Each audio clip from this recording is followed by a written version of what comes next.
Hey folks, welcome to Bear Mountain. This week we're planting our dahlias. It finally got warm enough for long enough that the soil actually got warm enough to put these guys in.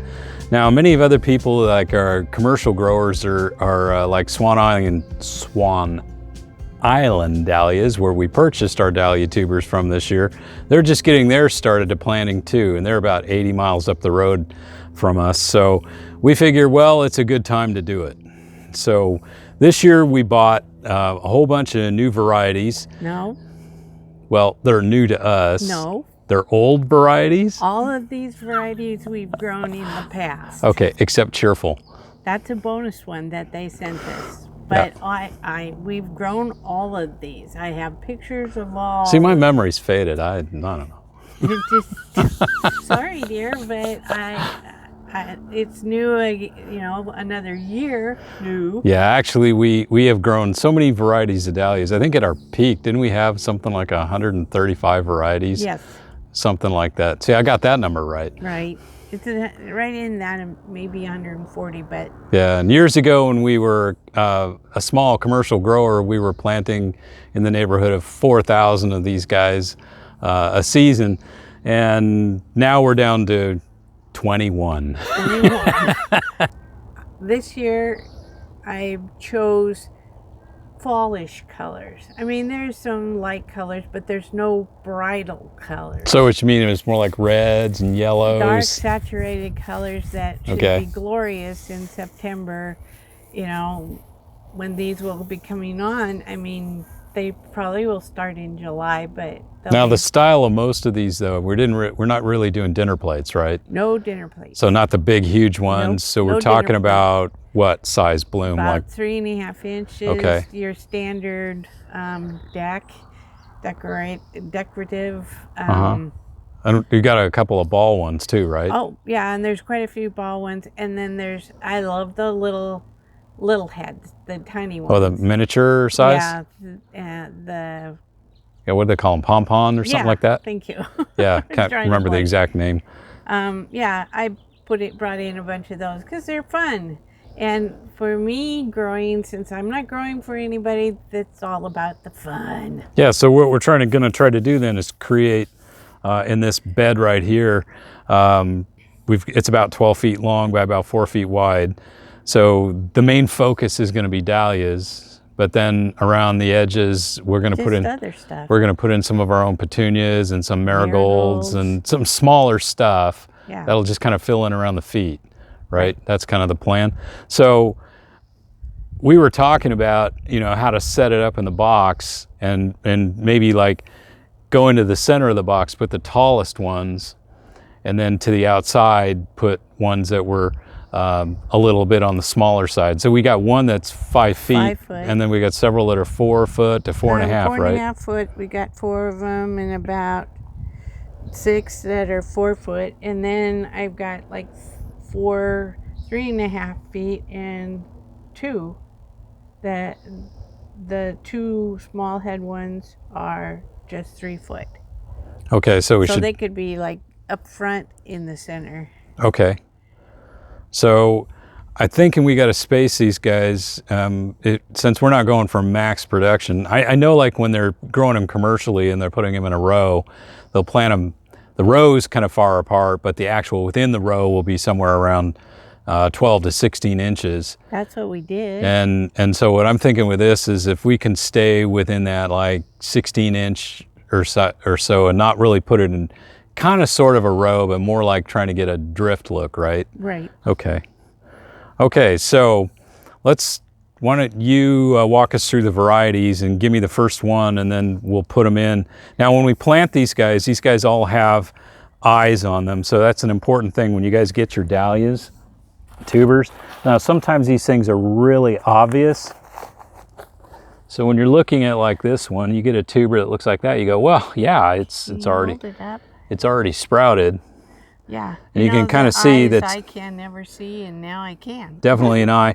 And sometimes they'll have a little bit of these little feeder roots at the bottom. Don't worry about those guys. Even if they get yanked off, it's not going to matter. The key to getting these guys going is going to be what's in the tuber itself. Right. They all seem really firm. And yeah, you don't want any squishy spots or any kind of feel, or kind of, you might smell rot or something like that. No, if that's the case. They smell good to me. Yeah. So, and then the eyes come in different sizes. I mean, like you look at this one right here, it's just barely kind of visible, So, but these guys are all, the small tuber like this is going to turn into a big plant.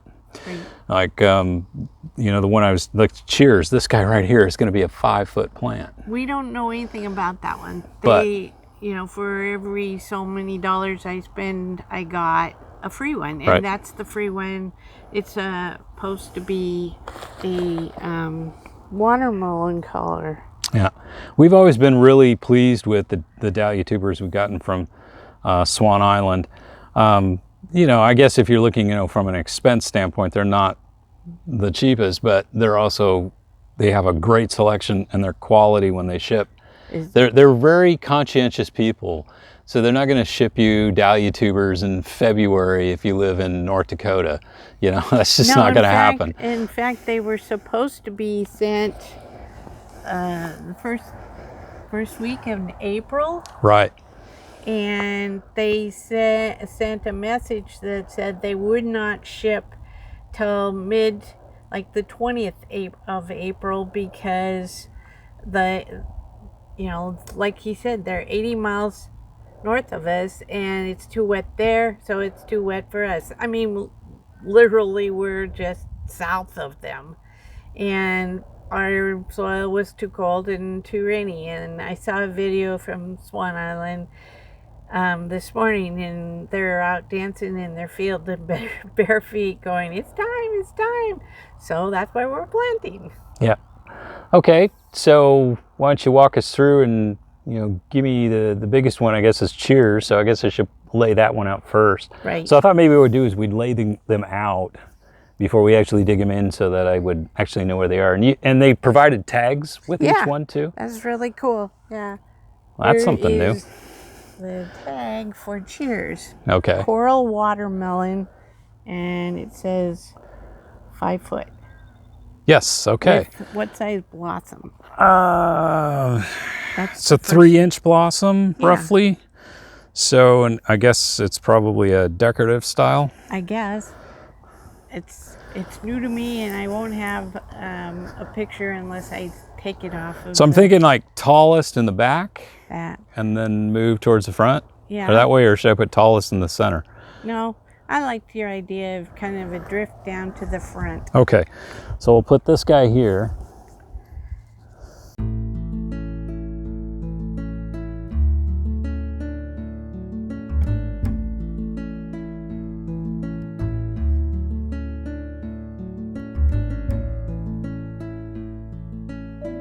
All right, so we got them all laid out, and we put them approximately anywhere from, looks like about a foot and a half apart, roughly speaking. And so if I'm measuring it, yep, right there, 18-inch. So somewhere between 17, 18 inches apart. That's perfect. And we pretty much did a good job of filling the bed. We got the tall stuff in the center. So anything that's 5, we go from 5 down to 4 in the center, and then most of the guys on the outside are about 3 and 3.5 feet. And we got a nice mixture of color. We tried to match a few colors up. A little bit of a little bit like wave.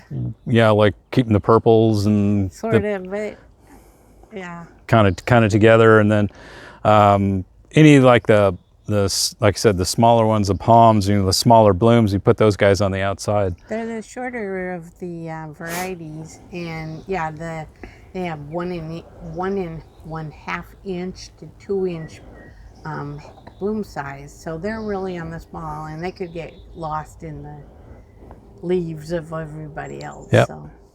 So now people who commercially plant these guys, what they'll do is they'll use a furrow, and the furrow will be about 3 or 4 inches deep. And the idea is that you're going to want to have about that much over the top, maybe a little less. not terribly much. You're not trying to, get them down 6 inches. You only want a few inches right over the top, 2 to 3 inches tops. And if you got a really small tuber, you might think about not getting too intimidated about that, oh, I should put it up a lot less. Keeping that amount over the top will help the plant be more stable. A lot of commercial growers now net their plants to kind of keep them. The smaller growers do tend to net them to kind of keep them, from flailing all around. But one of the things is if you can get these guys in, don't plant them too deep. If you plant them too deep, they won't make it through the top and they'll rot. So you just want to kind of be, just enough to give the plant stability. And also too, when it begins forming its tubers later in the summer and early fall, those tubers won't be rising to the top. You'll have some cover over the top of them, which is important for next year's crop. So like each of these guys, assuming we don't kill them off, but they'll produce, multiple tubers for your next year. So in starting with 20 like this, you could end up with, several hundred next year, very easy. So, and they can kind of become, this addictive thing where you go, well, I got 200, and then the next year I got 600, and then, next thing you know, you got 5,000. And it all starts with 20. Yeah. But so the burying of them, I'm just going to give you an example here. I'm not going to bore you guys with the whole job of it being done, but I'm just going to use my hori knife and just kind of, make sure I'm down a few inches. I'm down about, I'm about that deep. So I might go just a little bit more. And so make sure when you're planting, don't plant like this. And if you do have eyes that are pointing up, don't plant down. I mean, it's not that it won't make it, it's just that it won't be as quick as if you plant it horizontally, lay it in the hole nicely, and then just cover it up. And then don't forget to put your stake in. The problem with those nice tags is the birds will get them. Yeah, the birds will take them. So we better, kind of make our own little map so we know who's who. They won't last long out here. And that is really the whole process. And once you get them done, water them in. We don't use a lot of fertilizer. If we do, we're going to use the Jadam JLF stuff. Maybe, if they first come up and they look like they need a little bit of a boost. How about comfrey? A comfrey. That's what's growing over there. Yeah, that's going to be turned into fertilizer. That's a comfrey patch. Yep. And so that will be, about all we'll do from a fertilizer standpoint. We'll also use the Jadam microorganism solution on them. That will help particularly control some of the fungal diseases that might happen in some areas, more humid areas of the country. You might get powdery mildews and things like that. We typically don't end up getting those type of diseases until fall, till we get the warm days and cool nights. September. We're going to be heading into our dry season, which means we'll be kind of warm but dry, and the humidity level wouldn't be such that the mildews really get a good establishment. And that's about it. A low fertilization. If you do fertilize, don't use a high nitrogen. Tend to use something that's more like a 3 to 4 on the nitrogen scale. And don't really, don't really supercharge. They don't need a 10 or a 16. What you'll get if you get too much nitrogen is you'll get a leggy plant. You won't get as good of blooms or as many. And it'll be nice and green. It'll be nice and green though, but it'll also be very succulent. So you may end up attracting insects like aphids or something like that. So what about our two biggest pests? Deer don't seem to bother them. Not actually, we have 3. Nutria will. Yeah. So if you're blessed with those beautiful little rodents that are 25-pound rats, they will dig them up. We lost one time a whole 100-foot row of Dahlia tubers to some nutria that came in the middle of the night. They just dug them up. They just went down the road, dug them up. The worst thing about it is they didn't eat the whole things. They just dug them up, ate 3 bites, and moved on. So they can be pretty destructive. So how are you going to avoid them? Well, this is up away from where they're normally migrating, so I'm not too worried about them this year. These can be chow for if you have a heavy rodent population, like voles or field mice, that could be a problem. And things to do with that are what you do for anything else, traps or cats or what. We got a lot of cats. We got a lot of cats, so I'm not too worried about those either. Insect pests, they're actually, aside from aphids and sometimes mites, spider mites, they really are pretty insect free, with the exception of one thing. When they start to bloom, the blossoms are very attractive to cucumber beetles, or probably Japanese beetles would probably be a similar thing. And so you kind of got to take that into account. I have found that the Jadam natural pesticide using eucalyptus and the wetting agent has been very effective in knocking cucumber beetles down. It's not a systemic thing, so you kind of have to do it over and over. And the other thing that will also help too is if you're using a good compost in the soil.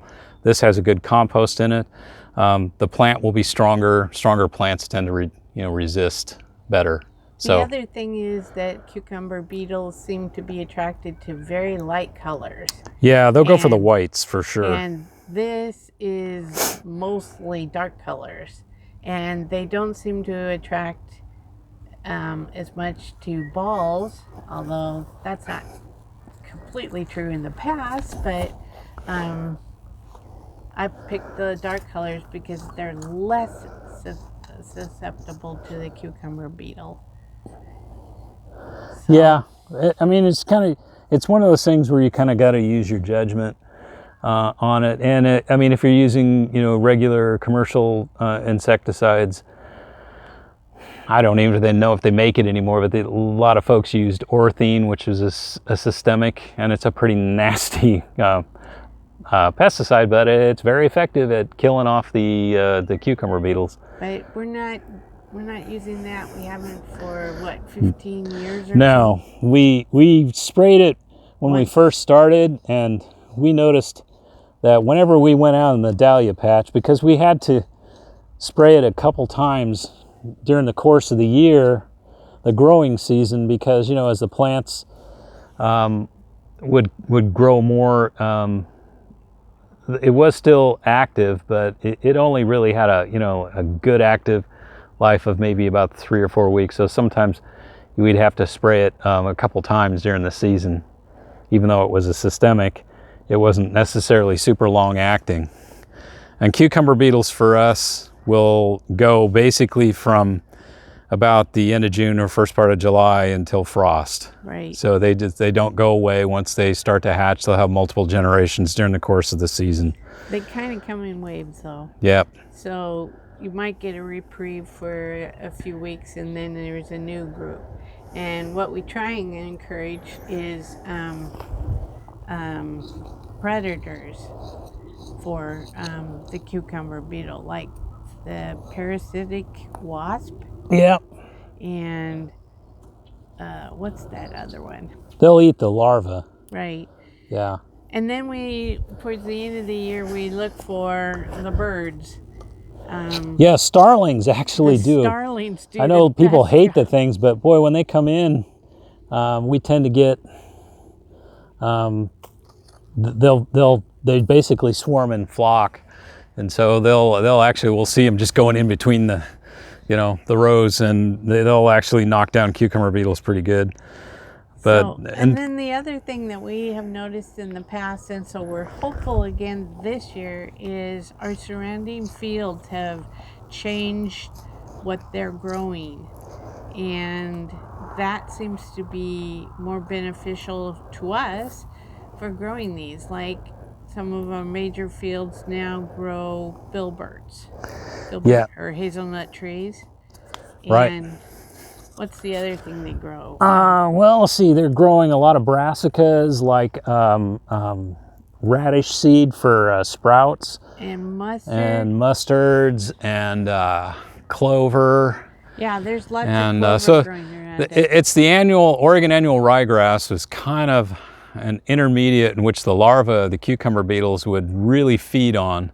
And so when you have a 500-acre fields around you or more of these annual ryegrass, that would tend to really boost the population. And as soon as they start harvesting, they'll come and they'll cut the ryegrass down to lay the seed into windrows.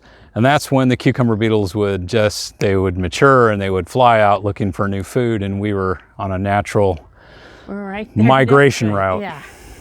So, but those aren't near us anymore. Nope. That I think has helped tremendously.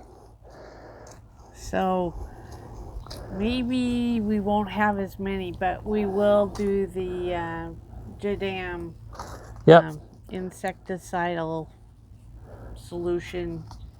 And I don't think we've done a video totally. No, we've done it like in parts, and we need to do a video on the wetting agent, making that. And also I'm going to be making some Jadam sulfur for fungicide purposes too. Since now we're starting to raise trees, I'm going to need some of that to do things to knock down some of the fungal diseases that affect fruit trees. So I think that's about it. I just need to get the rest of these guys in. And are you going to cover them with any kind of mulch? Yeah, I've got, I'm going to put some compost over it. I got some urban waste compost that's kind of left, so it's kind of more mulchy than it is. This soil's already got compost in it. Are we going to cover it to protect from our feline friends? I'm not going to worry about it too much because I think they're deeper than they'll dig. Our cats are pretty lazy. If you sniff out a mouse, get him. Well, the other thing I noticed too is like if I wet this down, they don't want to bother it. But you know, it's also important too is when you do plant, don't overwater until you don't need to keep it wet. Okay, if there's just moisture in the soil when you stick your finger in, you go, yeah, it still feels like it's moist. That's good enough for these guys to get going, because one of the things that can cause a failure in this is if you get really wet. You know, when you plant and your soil is maybe got more clay in it than sand. If it's fast draining sandy loam, you probably got no problems. But if it's a clayey loam, that'll tend to hold more water. You kind of want to, you know, make sure that you only water when you start to feel that soil getting dry down about an inch or so. You know, so unfortunately you got to stick your dirty finger in the ground. You have or you could use a moisture meter too if you had one of those. A moisture meter. But I use this one, it's easier. It's attached.